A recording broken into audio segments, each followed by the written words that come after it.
Shalom adik-adik, puji Tuhan akhirnya minggu ini kita bisa kembali untuk memuji dan memuliakan nama Tuhan. Untuk itu karena kita hari ini ingin bersuka cita lebih lagi dalam Tuhan, kita akan mengangkat lagu pujian Dia Harus Makin Bertambah.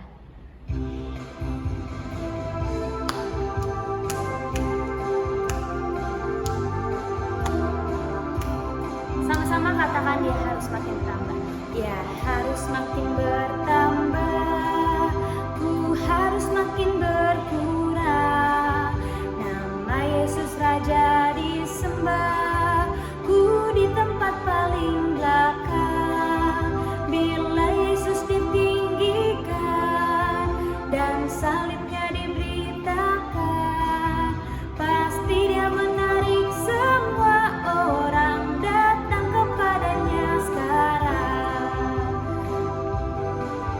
Dia harus makin bertambah, ku harus makin berkurang.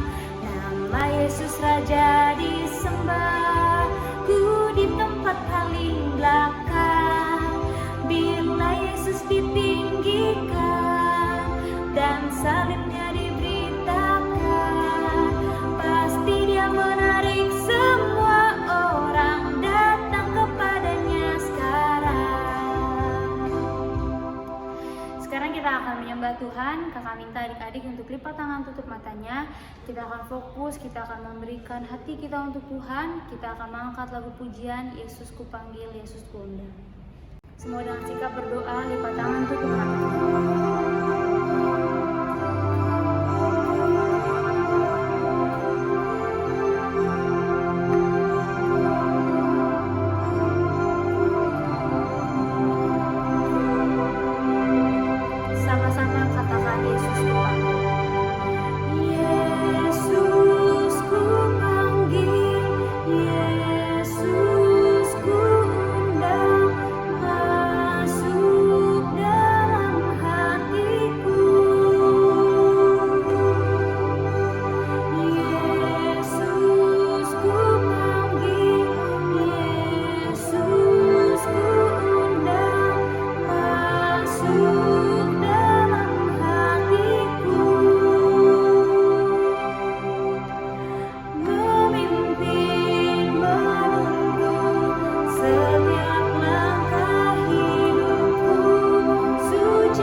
Adik-adik rasakan, mengucap syukur sama Tuhan Yesus. Hari ini adik-adik masih bisa sehat.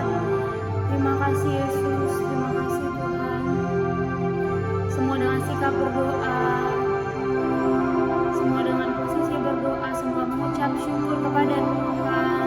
Katakan terima kasih Yesus, terima kasih Tuhan, minggu ini kami bisa beribadah. Semua mengucap syukur kepada Tuhan.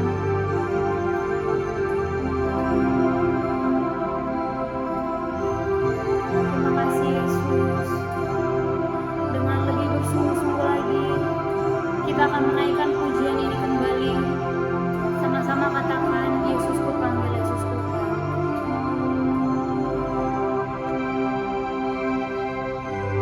Katakan, Yesusku panggil. Yesusku panggil, Yesusku undang, masuk dalam hatiku.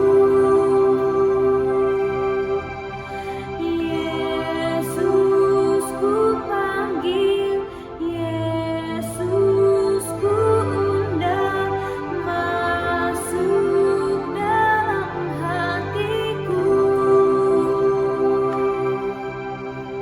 Memimpin, menuntun setiap langkah hidupku, sucikan, kuduskan semua dosaku. Sekarang kita akan mendengarkan firman Tuhan. Kakak minta adik-adik untuk lipat tangan, tutup matanya. Kita akan sama-sama berdoa. Tuhan Yesus yang baik, kami mengucap syukur Tuhan untuk hari ini kami masih bisa beribadah. Kiranya Tuhan yang boleh berkati, sebentar kami ingin mendengarkan firman Tuhan. Kiranya Tuhan yang boleh berkati adik-adik kami di rumah, supaya mereka dapat duduk tenang dan juga mereka dapat mengerti setiap firman Tuhan yang disampaikan oleh kakak sekolah minggu dengan baik. Terima kasih Tuhan Yesus, hanya dalam nama kami berdoa mengucap syukur, haleluya, amin. Oke, hari ini kita akan mendengarkan firman Tuhan sesuai dengan tema yang sudah kakak kasih tahu sebelumnya, yaitu adalah lepas dari belenggu dosa. Nah, kira-kira sebelum kita masuk ke firman Tuhan, adik-adik tahu nggak sih apa arti dosa? Sebelum kita masuk firman Tuhan, kakak mau tahu dong, kira-kira menurut adik-adik dosa itu apa ya? Wah, dosa itu ketika kita mencuri, Kak. Ya, itu benar. Terus dosa itu ketika kita melawan orang tua, Kak. Nah, itu juga benar. Nah, tapi adik-adik tahu nggak kira-kira menurut firman Tuhan yang ada di Alkitab, dosa itu apa sih? Nah, yuk kita sama-sama boleh lihat di dalam 1 Yohanes 3 ayat 4. Di perjanjian baru ya, adik-adik boleh lihat. Kita sama-sama buka di 1 Yohanes 3 ayat 4. Oke, di bawah perikop anak-anak Allah. Kakak bacain ya. Setiap orang yang berbuat dosa melanggar juga hukum Allah, sebab dosa ialah pelanggaran hukum Allah. Nah, berarti tadi berdasarkan firman Tuhan yang kita baca, dosa itu apa? Pelanggaran akan firman Allah. Nah, jadi ketika adik-adik melanggar firman Tuhan, itulah yang dinamakan dosa. Jadi ingat ya, dosa itu adalah pelanggaran akan firman Tuhan atau hukum Allah. Nah, sekarang adik-adik udah tahu kan arti dosa. Kalau adik-adik mau lebih tahu lagi apa itu dosa, adik-adik boleh lihat di dalam Galatia 5. Yuk sama-sama dibuka ya Alkitabnya. Kita buka di Galatia 5. Sudah. Nah, ayat 19 sampai 21 kita baca bareng-bareng ya. Perbuatan daging telah nyata, yaitu percabulan, kecemaran, hawa nafsu, penyembahan berhala, sihir, perseteruan, perselisihan, iri hati, amarah, kepentingan diri sendiri, percideraan, roh pemecah, kedengkian, kemabukan, pesta pora, dan sebagainya. Terhadap semua itu kuperingatkan kamu seperti yang telah kubuat dahulu, bahwa barang siapa melakukan hal-hal yang demikian, ia tidak akan mendapat bagian dalam kerajaan Allah. Nah, sekarang adik-adik udah lihat kan tadi di ayat 19 sama 20, Tuhan Yesus sudah sebutin tuh banyak banget, mulai dari iri hati, amarah, kedengkian, percabulan, dan sebagainya. Itulah dosa yang Tuhan Yesus sama sekali tidak suka bila anak-anaknya melakukan hal tersebut. Oke, sekarang kita udah ngerti nih apa artinya dosa kan? Nah, sekarang kakak mau tanya ke adik-adik nih. Kira-kira adik-adik tahu nggak siapa sih orang yang pertama kali melakukan dosa? Orang yang pertama kali melakukan dosa siapa ya kira-kira? Ayo siapa? Benar banget, Adam dan Hawa. Mereka adalah orang yang pertama kali melakukan dosa waktu di Taman Eden. Kira-kira pelanggaran apa yang mereka lakukan? Mereka memakan buah pengetahuan yang baik dan yang jahat. Jelas-jelas apa Tuhan Yesus sudah bilang kan? Adam, Hawa, kalian gak boleh ya makan buah yang ada di tengah taman itu, buah pengetahuan yang baik dan yang jahat.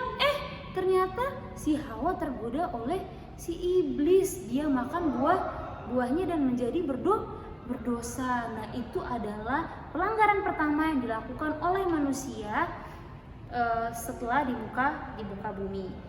Nah, terus sekarang adik-adik udah tahu kan siapa orang pertama? Nah, kakak mau kasih tahu, adik-adik tahu nggak kira-kira sifat dosa itu kayak mana? Ternyata dosa itu sifatnya mengikat. Sekali adik-adik melakukan dosa, maka adik-adik akan terus melakukan dosa. Jadi mungkin pertama kali waktu adik-adik berbohong sama orang tua, adik-adik deg-degan, adik-adik takut. Tapi setelah hari berikutnya adik-adik melakukan dosa, adik-adik udah gak takut lagi, adik-adik udah gak merasa bersalah. Karena adik-adik sudah biasa melakukan dosa. Jadi untuk itu adik-adik tidak boleh melakukan dosa. Karena tadi kakak bilang apa? Dosa itu mengikat hidup adik-adik. Adik-adik akan terus kecanduan untuk melakukan dosa, berbohong terus, melakukan hal yang tidak baik. Nah, kira-kira di Alkitab adik-adik tahu nggak? Ada seorang tokoh yang juga dia terikat oleh dosa. Kira-kira adik-adik ada yang tahu nggak siapa? Kita akan kasih tahu satu orang namanya Simpson. Nah, adik-adik tahu nggak Simpson siapa? Simpson yang sangat kuat pada zamannya. Dia adalah pria terkuat pada saat zaman itu dia adalah orang yang terkuat. Nah, kenapa sih Simpson itu terikat oleh dosa? Nah, adik-adik boleh lihat di Hakim-Hakim 14 ayat 1 sampai 3. Oke, Hakim-Hakim itu perjanjian lama ya. Kita buka di Hakim-Hakim 14 ayatnya yang ketiga. Oke. Nah, kita sama-sama baca. Tetapi ayahnya dan ibunya berkata kepadanya, "Tidak adakah di antara anak-anak perempuan sanak saudaramu atau di antara seluruh bangsa kita seorang perempuan, sehingga engkau pergi mengambil istri dari orang Filistin, orang-orang yang tidak bersunat itu?" Nah, jadi pada saat itu si Simpson ini dia mempunyai orang tua, punya ayah dan ibu, punya mama dan papa. Nah, pada saat itu Simpson ini jatuh cinta kepada seorang perempuan orang Filistin. Nah, adik-adik tahu nggak? Pada saat itu orang-orang Filistin itu adalah orang-orang yang jahat. Mereka suka melakukan perbuatan-perbuatan yang bikin Tuhan sedih. Nah, jadi pada saat itu Simpson melawan kedua orang tuanya. Dia bilang, "Aku nggak mau. Aku pokoknya maunya nikahnya sama si orang Filistin itu." Dia menentang kedua orang tuanya. Wah, berarti itu juga perbuatan dosa. Simpson melawan kedua orang tuanya. Dan adik-adik tahu nggak? Setelah Simpson dia jatuh cinta dan dia berhubungan dengan seorang perempuan ini yang bernama Delila, ternyata perempuan ini mengkhianati si Delila ini mengasih tahu kepada tentara Filistin bahwa kelemahan Simpson adalah di rambutnya. Pada saat itu Simpson merasa sedih karena dia melawan orang tuanya. Dia tidak mengikuti perintah kedua orang tuanya dan akhirnya Dia celaka, dia kehilangan kekuatannya. Dia mengingkari janjinya bersama Tuhan. Wah, berarti akibat dosa itu sangat fatal ya adik-adik. Bisa jadi adik-adik nantinya jika melakukan dosa, adik-adik nanti bisa hilang arah, adik-adik nggak tahu mana jalan yang benar. Nah, maka dari itu adik-adik harus tetap ada di jalannya Tuhan. Adik-adik harus tetap setia membaca firman Tuhan dan melakukannya. Nah, terus selain itu ada juga di Alkitab perumpamaan tentang anak yang hilang. Adik-adik tahu nggak? Si anak bungsu itu loh yang dia minta harta kepada kedua orang kepada ayahnya, dia minta harta kepada ayahnya, lalu dia apa? Dia berfoya-foya, dia habiskan seluruh hartanya, tapi ujung-ujungnya apa? Dia kembali lagi kepada ayahnya. Wah, berarti sekarang adik-adik udah makin tahu kan apa itu dosa dan akibatnya. Wah, adik-adik pasti nggak mau kan melakukan dosa, karena apa? Nanti hidup adik-adik jadi hancur, adik-adik kehilangan arah. Nah, maka dari itu adik-adik harus tetap selalu ingat firman Tuhan. Dan yang paling penting apa? Adik-adik harus selalu taat kepada orang tua, karena orang tua adalah walinya Tuhan di muka bumi. Oke, jadi gitu dulu firman Tuhannya.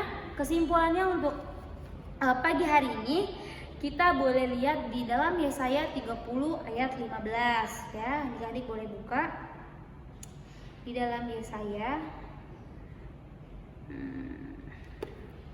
30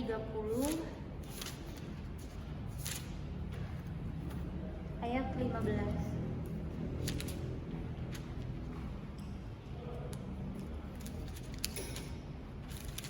Oke, kita buka sama-sama.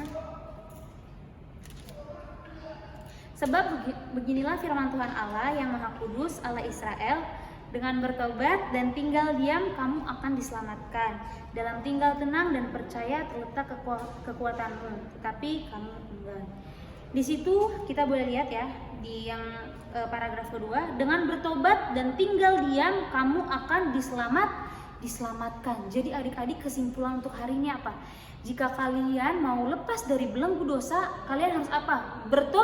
Bertobat dan tinggal di dalam Tuhan. Nah, arti dari bertobat kalian pasti udah tahu ya, seperti firman Tuhan Bang Karyaman 2 minggu yang lalu tentang bertobat. Kalian harus mendekatkan diri kepada Tuhan, harus membaca firman Tuhan, setia berdoa, ya kan? Dan juga ke adik-adik harus hidup di dalam Tuhan. Wah Kak, kira-kira gimana sih cara kita bisa hidup di dalam Tuhan? Nah, kalau adik-adik mau hidup di dalam Tuhan, adik-adik harus tahu apa cara hidupnya Tuhan. Nah, kalau adik-adik mau tahu gimana caranya, baca firman Tuhan. Di sini semua ada isi hatinya Tuhan Yesus mau apa di hidupnya adik-adik, semua ada di sini.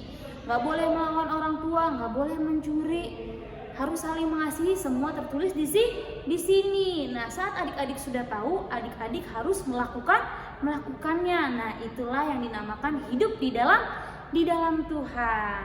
Oke, untuk hari ini segitu dulu firman Tuhannya. Kakak harap adik-adik boleh selalu merenungkan firman Tuhan ini, supaya adik-adik boleh selalu ingat akan firman Tuhan dan bisa setia menjadi anak Tuhan yang baik sampai nanti kita akan kembali kepada Tuhan. Kita akan mengakhiri ibadah sekolah minggu kita. Kita akan sama-sama menaikkan lagu pujian Ku Mau Cinta Yesus.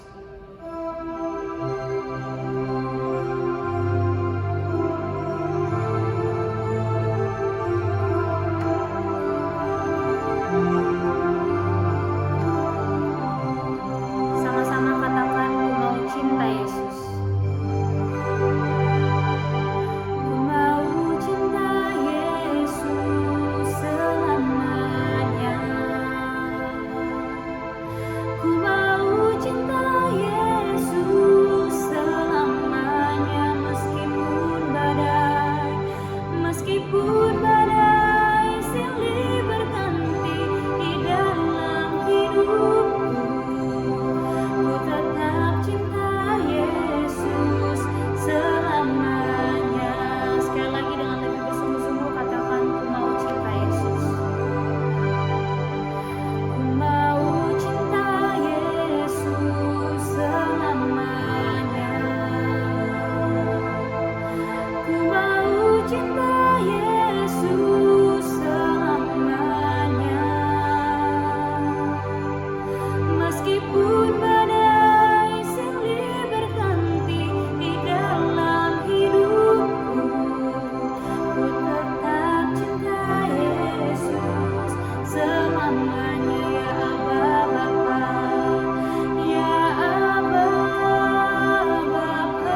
di surga, dikuduskanlah namamu, datanglah kerajaanmu, jadilah kehendak-mu di bumi seperti di surga.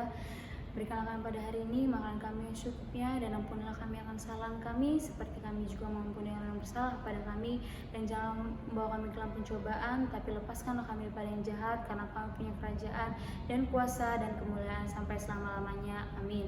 Tuhan Yesus yang baik, di akhir ibadah ini Tuhan, kami sudah selesai mendengarkan firman Tuhan tentang bagaimana caranya untuk lepas dari belenggu dosa Tuhan. Kiranya Tuhan yang boleh berkati adik-adik kami supaya setiap harinya mereka dapat selalu hidup di dalam Tuhan, mereka dapat melakukan setiap firman Tuhan dengan baik Tuhan Yesus, agar hidup mereka Tuhan dapat berkenan di hadapan-Mu Tuhan. Terima kasih Bapa, dan juga kami ingin berdoa untuk pandemik ini kiranya cepat berakhir Tuhan, agar kami dapat bertatap muka langsung di gereja Tuhan Yesus dengan adik-adik kami Tuhan. Kami rindu Tuhan Yesus untuk sama-sama boleh berkumpul untuk memuji dan memuliakan nama-Mu. Terima kasih Tuhan Yesus. Hanya dalam nama kami berdoa dan mengucap syukur. Haleluya, amin. Hormat bagi Allah.